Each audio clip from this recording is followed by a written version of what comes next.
Welcome in everyone, Jason Bourne here. We're going to be looking at a tutorial guide for Project Winter's new mode, Cabin Fever. This is the beginning of Project Winter. You'll always start right here, this cabin. But what exactly are we supposed to do? Step into my office and I'll tell you everything you need to know. To start, you'll need some basic materials. Find a rock like this one, and yep, punch it. That'll get you a stone. Next, grab some wood. You can punch one of these trees, or if you're feeling particularly cheeky, punch one of these signposts near the cabin for 2 wood. Just know, people might give you some funny looks if you're destroying the cabin markers. There's a lot of lost people out there. Once you've got your rock and wood, head back to the cabin and use the crafting station inside. You can craft 3 basic tools.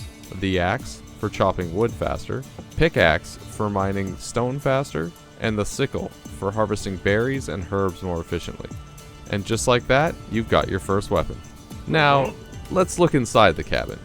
Inside, you'll find a few key stations. The objective/radio station. This tells you what their survivors need to repair. It's usually a mixture of fuel, mechanical parts, or electronic parts. The crafting station, where you can build tools, weapons, traps. The storage chest, a community chest where anyone could take or leave items. Just remember, it's not private. If you put items in here, people will be able to take them out. And the cabin campfire. This little guy will help you regain all your warmth when you're inside the cabin. Let's circle back to the most important one, the radio station. This is your first major objective. Once it's repaired, it'll call the escape vehicle. That's your ticket out of this frozen nightmare. But getting there won't be easy. You'll need to gather parts, survive the cold, and most importantly, figure out who you can actually trust. Because remember, this isn't just survival, this is Project Winter. A social deception game where some of the people you call teammates are secretly trying to kill you. As well as your actual teammates that are probably also most likely going to kill you. Alright, let's look into how we survive the cold, the beasts, and each other. First of all, animals. If you want to survive these little shits, you're going to have to learn how to dodge, how to run, and how to fight back. Rule number 1, never run in a straight line.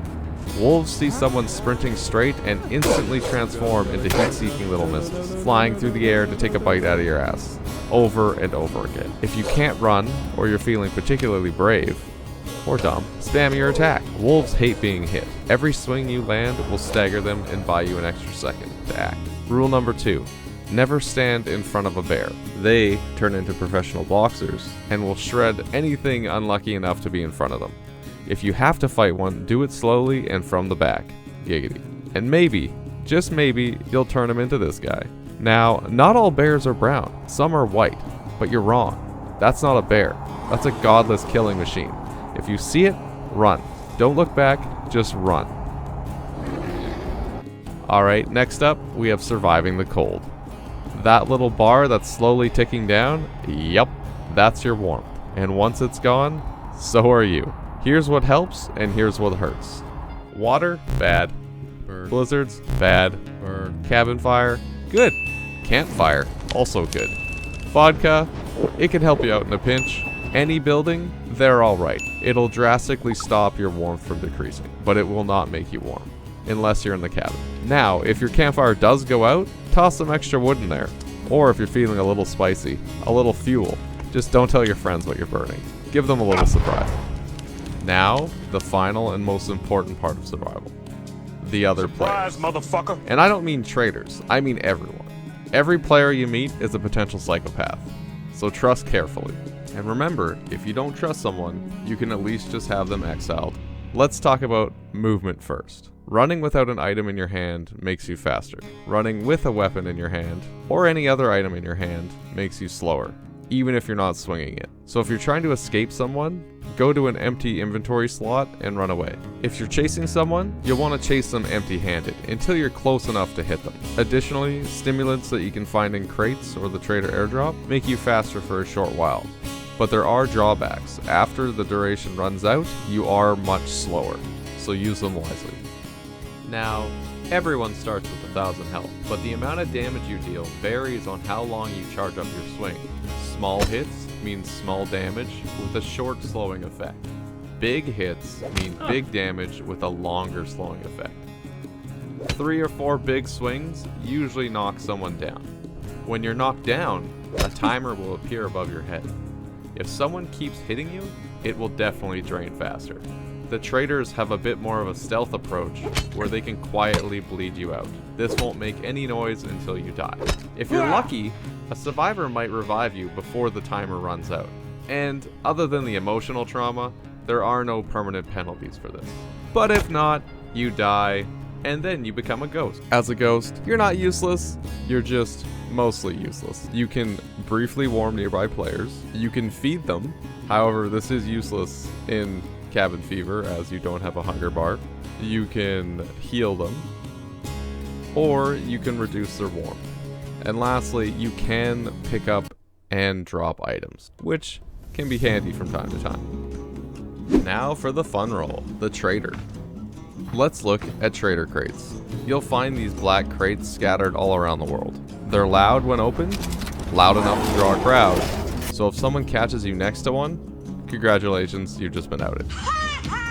You'll be able to use hatches. These are 2 teleporters that link 2 points of the map, typically 1 for each quadrant. Also, they're very loud, just like the Traitor crate, so time your escape. There's also a cooldown between uses. As for sabotaging, you're able to sabotage the first objective. You just walk up to it, select sabotage, there's no noise, there's no warning, until someone tries to repair it, or place items into it. Then, boom, it explodes, damages nearby players, destroys parts, might be a little suspicious if they saw that you were the last person to touch it. Now, while you want to put an effort into disrupting the survivor's progress finishing the first objective, your ultimate goal here is to prevent them from reaching the escape vehicle. So always remember to leave a couple of your friends for them to find along the way. Now let's look at the endgame. The game ends when the timer reaches 0 and a mega blizzard comes in and makes it very difficult to survive. Doesn't matter if you're in a building, if you're next to a fire, you will constantly lose massive amounts of warmth until you're dead. But before that moment, if you're a survivor and things are looking grim, you find most of your teammates are dead. If there's a maximum of 2 survivors, don't lose hope. At a certain time, the survivor airdrop will spawn. Only the survivors can see the indicator on their screen.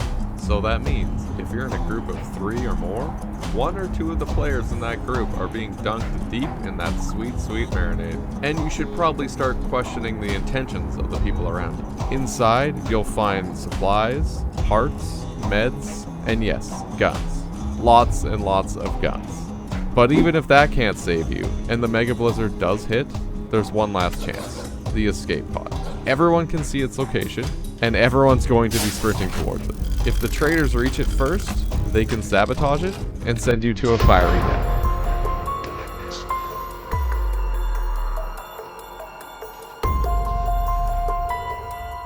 But if you get there before them, congratulations. You, and only you, get a one-way ticket home.